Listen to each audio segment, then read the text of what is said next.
Jojo, yeah, I know your name.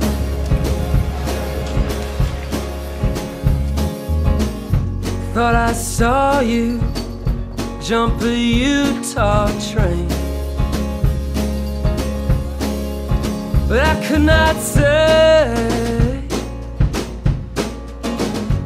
V krásnom počasí sme sa stretli na Donovaloch s deckami, ktoré majú chuť jazdiť, ktorým sa pripojili aj jazdci, ktorí tu lokálne jazdia a majú chuť sa zlepšovať. Je to vďaka Donovalom stredisku, ktoré nám vytvorilo podmienky, umožnilo tu jazdiť. Decka sú tu pod vedením Maťa Matisa, ktorému jemne pomáha Janči Tatárka. Decka, ktoré sú tu, majú chuť trénovať a rozvíjať sa aj pod snowboardovou asociáciou. Aj keď nemajú ešte ani zďaleka 18 rokov, tak už sa radia medzi tých najlepších jazdcov na Slovensku a je v nich veľký potenciál, majú chuť rásť.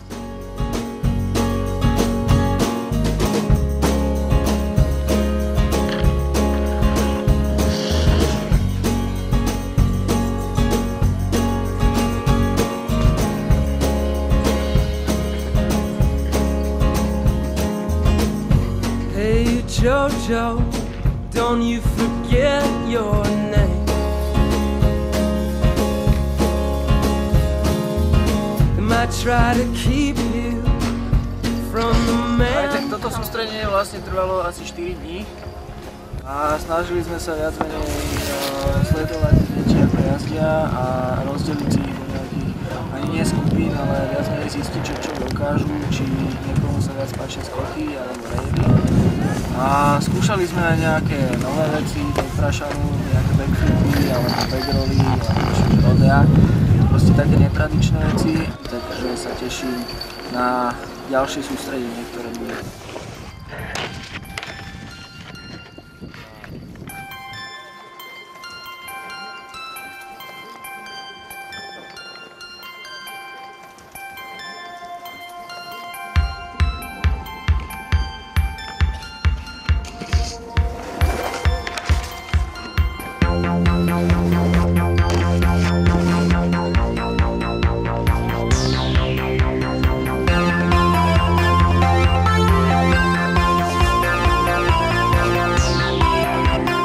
Ďakujem Milovi a asociácii, že som sa mohol zúčastniť tohto sústredenia, pojazdiť sa super ľuďmi a naučiť sa nejaké nové triky.